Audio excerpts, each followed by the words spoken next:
Hey guys! Hello! This is Lindsay and Tasha from ALTKnits.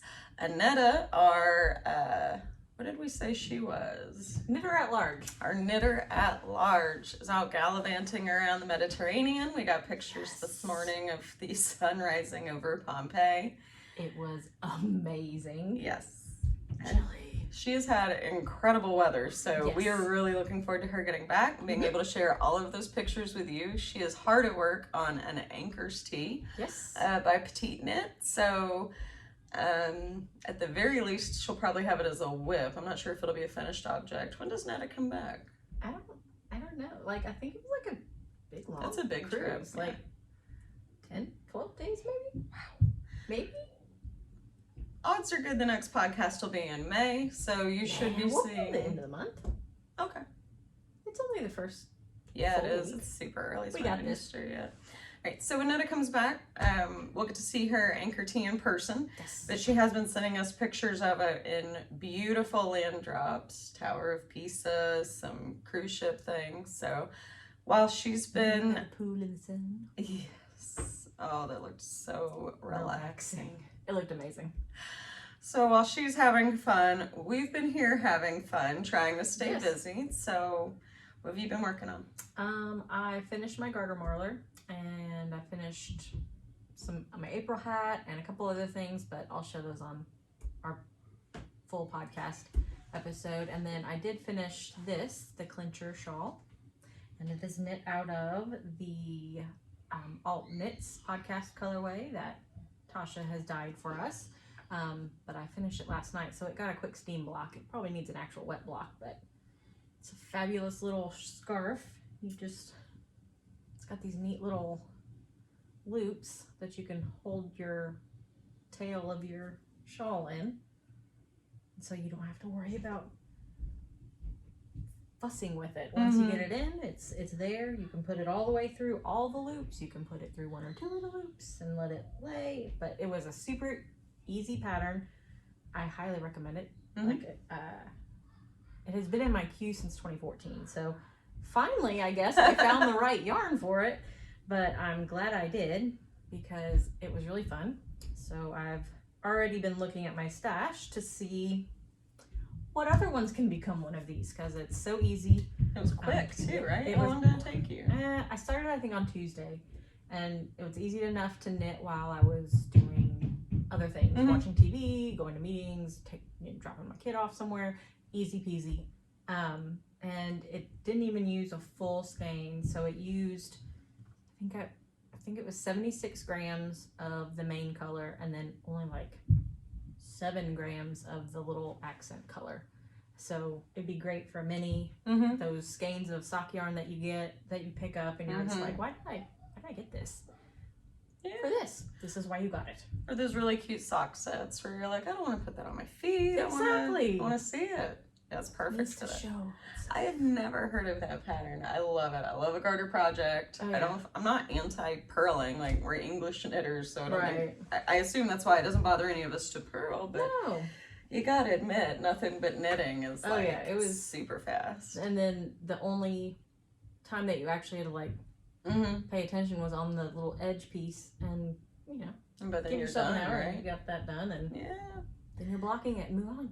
And I love that it's wearable. I struggle with deciding how to wear the scarf or the shawl, and then getting in and out of the car, and now it's like, and then it's all now I'm wonky. Yes. I look like a deranged. So or I you love get it that. just right, and then like you have a shawl pin in, and you look, and the shawl pin is flopped over or moved, and you're just like, what has happened here? Maybe I'm just not good at dressing myself. I don't know. It might be me. I don't know if you've seen Robin Hood Men in Tights, but I feel like in a shawl I usually, I look like Blinken at the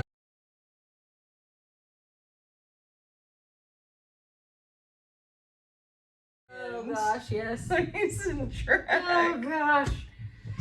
So anyway, I love that. I am a fan. Like, I seriously think that there will be more of these in my future.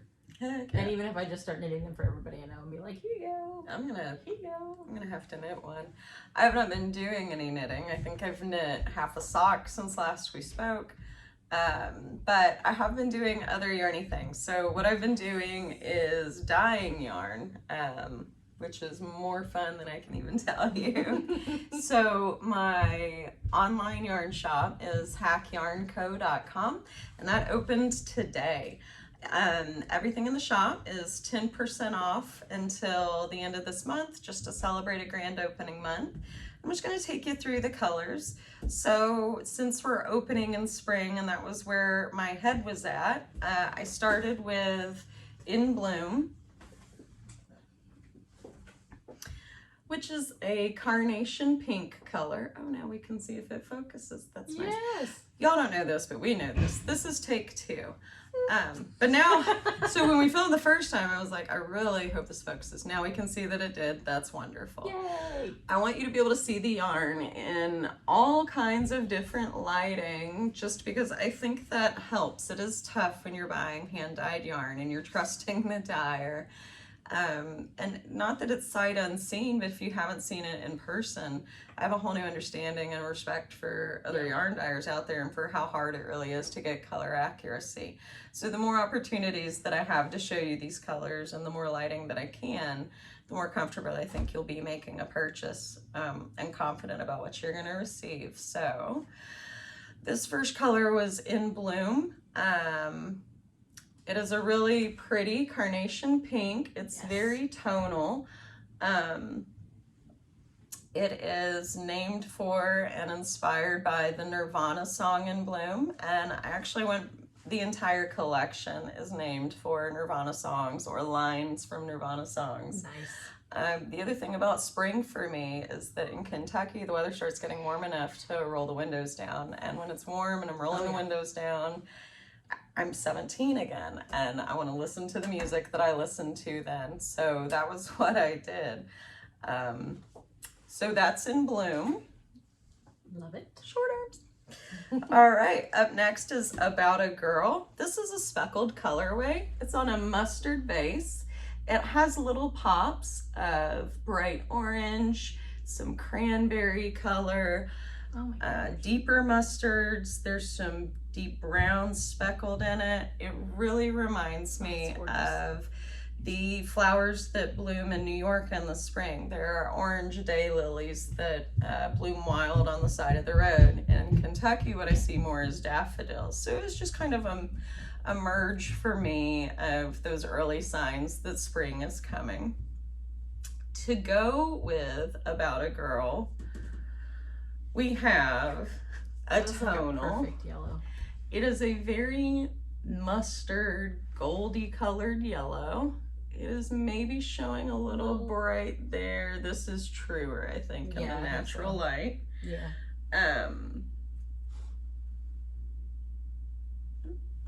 This one is Sunbeam. Some of these colorways went through a rename, and so recently. And so the second name, just like in your head, doesn't stick as well as the first one did. But Sunbeam is the right choice for this color. It is a very good gold buttercup kind of color. Yes. Up next, we have Plateau. Plateau is the color of early spring buds. So there is depth to the shade. It is a tonal. Probably as close to a variegated as you would ever see at Hack Yarn Co. I don't enjoy variegated yarns, and I don't dye variegated yarns, so what you'll see are tonals and speckles. So that was Plateau. Mm-hmm. Plateau's sister color is In the Pines. Oh, I love that green. Which is a line from my favorite song that I ever heard Nirvana did, which is Where Did You Sleep Last Night? They covered on the MTV Unplugged. And the line from that inspired this. So it is a true evergreen green, and it has little splashes of like an ochre color. Yeah, it's gorgeous. Reminds me of the Clark Griswold line about the Christmas tree. A little full, a lot of sap. So that is in the pines. Then we have Polly.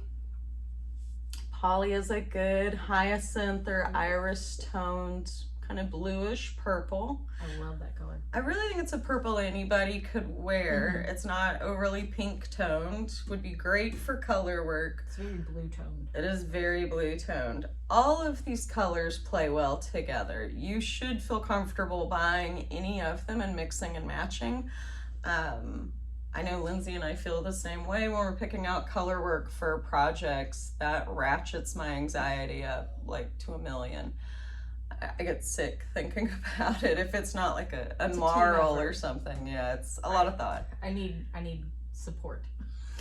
Otherwise it's a hot mess and I'm gonna be like, oh no, put it down, pick it up. And then I second guess myself every step of the way, and then I overly swatch because you're just not sure. Because the panic is real. Yes.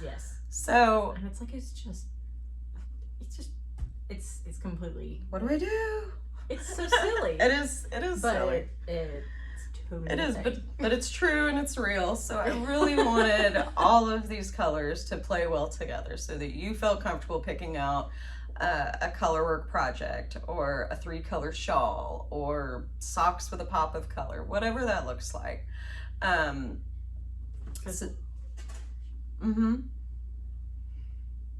Gorgeous.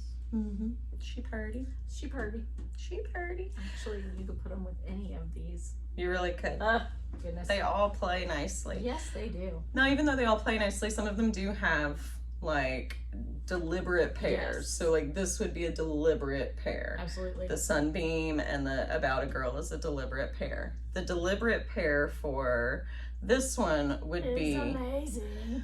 Lithium. And not that you're supposed to have favorites, but this one's my favorite. So this is a light I don't know. lavender base. It has speckles of an acid pop green. There is turquoise, there is blue, there is more purple, there is burgundy. All my favorite colors. It's all here. Everything that is in the collection is represented in this skein. And of course, they look just lovely together. Or with the green. Ooh, I like that with the green. So that is Lithium. I have 2 more. Okay. This one is All Apologies. This is, if the collection had an outlier, it would maybe be this one. It is a very punchy hot coral. And it's so fun. And the truth is, I've been seeing it everywhere, and Dyer's prerogative is I like hot coral, so now we're all getting hot coral yarn. I love it. I think it's super fun. I love it. So I did this one as a speckled, but I can already tell you, stay tuned. I'm going to go back and do a pure tonal in this hot coral color because I think it needs to be a clincher. I was going to say that I wanted a flax light, but now I kind of want a clincher. But this one is... I mean, you could do both, but that would be a quick probably project. It would be. I need need light quick in projects. the flax light in the solid coral though. I'd have to do that in a DK. I'd have to just do a flax, I think, because being real, fingering weight sweater would take me quite a while. So Just keep knitting.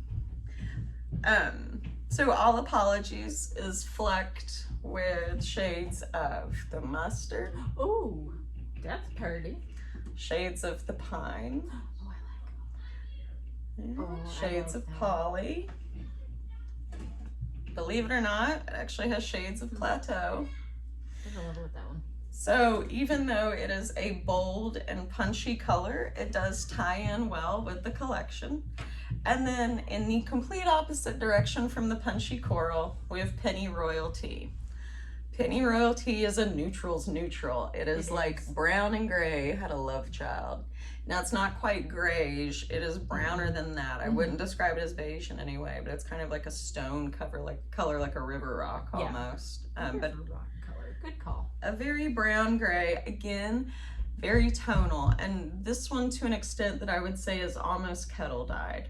So a couple of things about hand dyed yarn, and you probably know, but just in case you don't, In all hand-dyed yarn, I would definitely recommend alternating skeins. And so that is a yarn that if I was knitting a garment out of it, I would alternate skeins. And then of course I would hand wash in cold water. So what if I love, let's say, this green, and I wanted a sweater quantity? What do I do? So you could do one of two things. You can just go ahead and order it. I don't have any limits set on my website, so it is all pre-order based. Because it's pre-order based, what you can do is order it and send me an email at hackyarnco.com. Nope. You can send me an email at that's the website. hackyarnco@gmail.com. The website is hackyarnco.com. But just shoot me an email and pop me a note and let me know that you're ordering a sweater quantity, and I will make sure that all of your skeins are from the same batch. I do everything I can to keep things consistent throughout, but one of the things that really helps is just that it was in the same dye bath. And so, yeah, just send me an email. I would love to do a sweater quantity for anybody. Okay, so these colors are out now. So these colors are out now until June 21st, June 20th really. June 21st I'll put out the summer colors. So the first 2 weeks of June you'll see an in-stock update. Like I said, all the yarn I do is pre-order, but every now and then you end up with some extra skeins here and there as you go along. So I'll do a sale on those in the first 2 weeks of June to clear out the inventory, and then we'll roll right into summer colors. So they are seasonal. If you like it, if you think you like it, I'd move on it to get it before June. So we see sock bases. What other bases do you have? So, or what other bases do you dye? Great question. Can you dye? We have, I can dye any base. So that's another good point too, is if you like these colors, but you don't want it on this particular merino base, we can work together and I can find the right base for you and order it and dye it. That is not a problem at all. The base that I carry are my preferred bases. What I dye is what I like to see and what I like to knit with. So my very favorite yarn is a sock yarn. It is a 3-ply sock.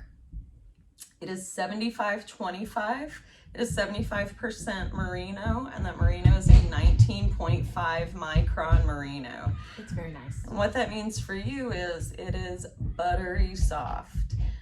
That's blended with a 25% nylon for the sock. I also carry that same base in a fingering weight yarn that does not have the nylon. So if you're a garment knitter that does not like knitting their lightweight garments with sock yarn, I do carry fingering. Again, 100% superwash, 19.5 micron merino. I carry a 3-ply DK that is, again, that 19.5 merino. Like, when you love it, you love it, but it really is that good. The preference is that strong. That, I think, is the best DK base, so that is what I wanted to carry. And then I also have Surrey. So this is a Surrey silk. It comes in 50-gram skeins. It takes the color beautifully. This is the lithium. That is lithium. Sunbeam? That is sunbeam. That one's all apologies. Looks like candy. I know it does. It's so good. I love the Surrey. I don't dye mohair because I don't wear mohair. Texturally, I find it very itchy. Actually, none of the three of us wear mohair. But if you're not a Surrey person and you just desperately want mohair, I will order that base for you and dye it. It is not one that I regularly carry because I wouldn't knit it for myself. Speaking of mohair, or Surrey, rather, we did have a question. We do have a question. Purely scientific, because we just don't know. So, we're going to the podcasters meetup in July, and there's a green sweater thing. Well, it's hot. So, we're thinking a tee. And one of the tees that we were looking at has a stripe of fingering weight and a stripe of mohair or lace weight. If we use Surrey, is it going to be like really hot? Right. Are we going to sweat? Right. Anymore? That's the question. I've never not, and you haven't either, so I No. I've only ever held Surrey alongside with merino, and what I'd always heard was how much that amplified the warmth of the garment, that it was all that warmth, but that it was really lightweight. So, you know, I think of the Like a Cloud cardigan that's quite warm, and it's knit out of, I think mohair or Surrey, but it's knit out of a fingering weight, a fuzzy fingering weight. So if I knit a green tee with green Surrey, am I going to look like Swamp Thing in this picture? Like, is it going to wilt to me? Am I going to sweat? Is it going to be, stick? Is it going to stick to you? Steer me right, knitters. Does Surrey get hot in the summer? Because if it does, I'll just do fingering and like lace weight for the stripes. Yeah, I'm doing fingering and lace for mine. I have a feeling that's probably what I'll end up doing. But if I can be fuzzy, I want to be. So. Does it look like a little... Yeah, little extra. Little fairy bits. Little So, if you know the answer, reach out and let us know. We're dying to know. We also want to know, we've talked about all these spring colors. What do you knit as you go into spring and summer? I still have some, you know, heavy sweaters on the needles, and I'm not really wanting to work on them because now it is really hot outside. I have small children that like being outside. I don't. I'm not an outside person, but I'm out there, so my knits need to be more summery friendly. And I want something we can wear in the summer because we live in Kentucky. All of our wool festivals are in the summer or real close to it. Yeah. Kentucky Sheep and Wool is in May, and that is technically spring. Yeah. Somebody forgot to tell the calendar that. It's a swelter in spring. It's either raining or really hot. Or sometimes it's just steamy because it's rained and then it got hot. Yeah, or both. Yes. All of that. So swampy. We are looking for good summery knits. When you go to these yarn festivals, you want to have something on that's like, I made that. You can wear a shawlette. If you have a great shawlette, shout it out there. We definitely want to know. That's a really good one for sure. But if you have any other kind of summery knits that, for me personally, are not tank tops, there's really cute tank tops. Your girl needs sleeves. So let us know what you're knitting on. I know for me, at this point, it's pretty much just socks. Like, socks and dishcloths are all I have the fortitude for. I've got little things on the go, but I'm waiting for my yarn to get here to do my... To start your tea. So, yeah. I'm kind of in a holding pattern. And I got socks, of course, on the go. Well, yeah. 2 of them. Because I apparently couldn't knit socks this morning and had black yarn and kept dropping stitches. And I decided it was going to sit. Black yarn is... I was like, I think I'm too old for this now. Like, I had a lamp on, but I could not see it to save my life. I was like, oh, this is not good. I'm trying to think if I've ever knit anything in black yarn. But it's tricky. It's hard to see. It was just the cuff and the toe on the dang sock. It wasn't even like the whole dang sock. I was like... Yeah, but like, I mean, for me, I'm like, did I decrease on the last row or not? And then I can't remember. And now I'm like this. Yes. And like more than half cross-eyed trying to see what's going on. That was me this morning, 100%. It was bad. Yeah. So I cast on something completely random. As one does. What was it? A little baby sweater. Oh, for the baby that you knit for on the last podcast? No, I'm knitting another one for another baby that I know is coming. So it's raining babies. It happens. Good for them. Ebb and flow. Good for them. Better them than us. Haha, suckers. She's self-sufficient. Oh, yeah. She sleeps through the night, would you say? Yes. Very late into the morning even. She does not wear diapers. No. All is well. It's a good. All right. Well, I think that wraps up. Oh, wait. What? So, we asked about the Surrey. We asked about the Surrey. We asked about the summer knitting. But what colors do you like to knit with in the summer? That's a good question. Do you get more blues in the summer? Do you go lighter? Do you go brighter? What would you like to see? Like, when you imagine your summer knits, what color are they? What do they look like? I guarantee it's not black. No. Or if it ain't. That's why you wear a black shirt, so then you can wear any color. Yes. I do. At least that's what I like to tell myself. All my actual clothing, my store clothing is like black or very dark gray or whatever. And I think you can put any knit with it. That is why I do it. Like all my knitting. And you know, Penny on PJ Knits was talking about this. She was talking about when she picks her sweater patterns that she's going to knit or her garments, that it's important to her that at the end of it she knows it's going to be getting worn with blue jeans, because that is what her lifestyle is. And that is what my lifestyle is. She is bad about enabling, like for sweaters. Like I never really knit sweaters. And like I said in the first episode, I want to become more of a garment knitter. And part of that is because of Penny. Because she's like, look at this. And I'm like, oh, I like that. Oh, I like that. Oh, I like that. And it's always a super cute sweater that I haven't seen, or one that I've seen but not seen anybody actually knit. And I'm like, and they always turn out so wearable. Oh, I know. So then when you see her wear it, you're like, I do need that. And I love her idea of finding inspiration in catalogs or on the internet, Pinterest, internet, wherever, and then saving it and finding something to make that is similar to that. I think that is just a brilliant. I think so. I think brilliant way to do that. We've talked before about, you know, one of the things as a knitter, one of the risks you run is sometimes you knit something because it's really fun and the yarn was really pretty in the skein, and then what you end up with is not at all in the wheelhouse of what you would wear. Right. And I think that because Penny does it that way, that she already, when she picks her project out, she has such a mind for what the end result's going to be. Like, this is the fashion that I'm pulling from, or this is what I'm going to be wearing it with. That it's a way better use of your knitting time. You're going to be a lot more satisfied with your end result, with your end garment. I agree. I appreciate that she doesn't chase trends. Some of the knitting trends, I mean, they're trends for a reason. They're cute, they're innovative, they look good on everybody. But not all of them are for me. Not all of them are for me, and I'm speaking for myself only on this. Cropped sweaters are not for me. I mean, they look fine, but it's not a look that I love on myself. Well, and again, it's that, what are you going to wear it with? How are you going to style it? Right. I'm probably going to wear it with jeans and a t-shirt, so I don't have like a crop sweater shaped hole in my wardrobe. I wear it with a long dress, like a sleeveless dress, but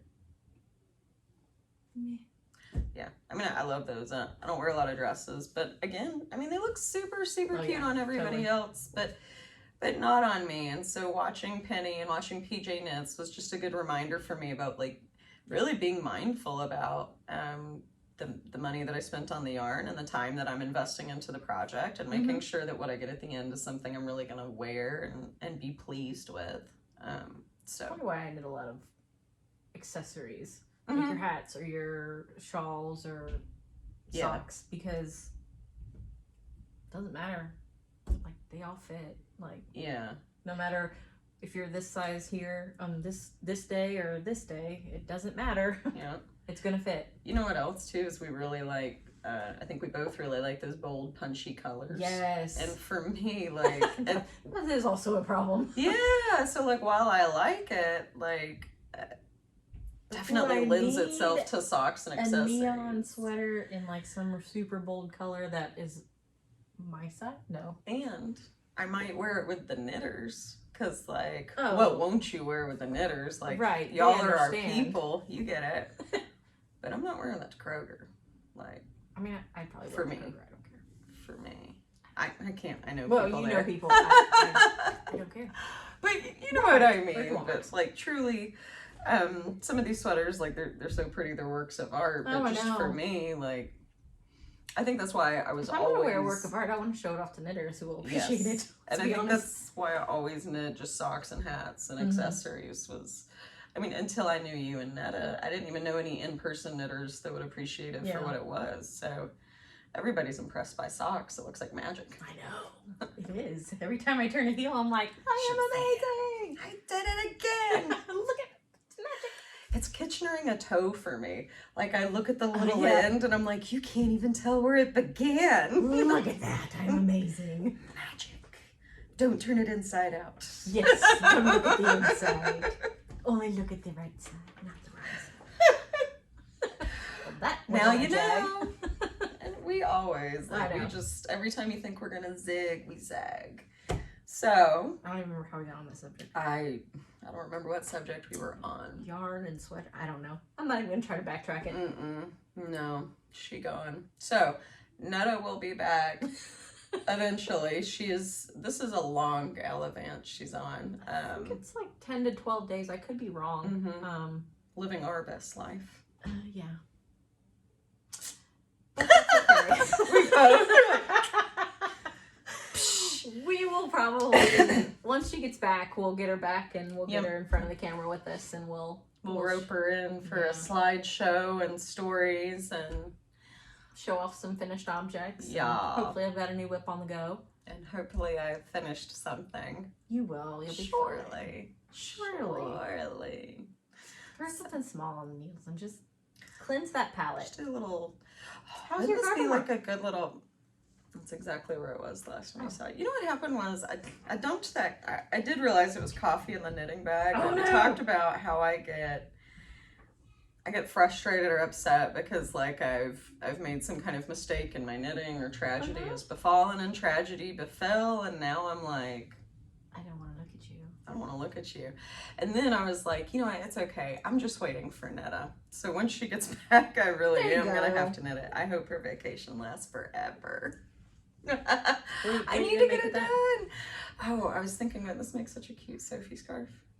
It would. With the little big bird. Yes. That would be adorable. Just a little pop of color. With black. Looks great with black. Yeah. Everything goes with black. That would be adorable. So, all right. So next time, we may or may not have a sample. We should have some knits. We will have Netta. This is technically a sample, but not of this. We went to a yarn shop in the middle and didn't film any of it. So, bad podcasters, bad. Well, we kind of went on a whim. We did. And I was hungry. Like, when we went in, we went to Yarn First, because that's what you do. You did, but the whole time I was in there, I'm like, I really want a cheeseburger. I was like, do we want to eat before we go? And I was like, no, let's go. No, I mean, yeah. Does any knitter ever say, like, and I love food. But I don't know if I would ever say, let's get food before we go to the yarn shop. I would probably, well. I might say, let's get food on the way to the yarn shop. There you go. We could have had a drive-through, drive-through, but we didn't do that. No, we did not. We went to Chewy's. Which was just as delicious. So good. At one point, I think there's 3 of us, and at one point, I think there were 4 tables of the jalapeno ranch on the table. Well, that's because yours came with it. I did. I got a salad. They brought us each one, so we didn't share. That's fabulous. Anyway. So good. It was good. So good. We filmed none of it. We will get better about that. My bad. So. Still learning. Yeah. We will see you guys at the end of the month. Yep. With the full cast. Yes, indeed. And some whips and foes. Yep. Till next time. Bye, y'all.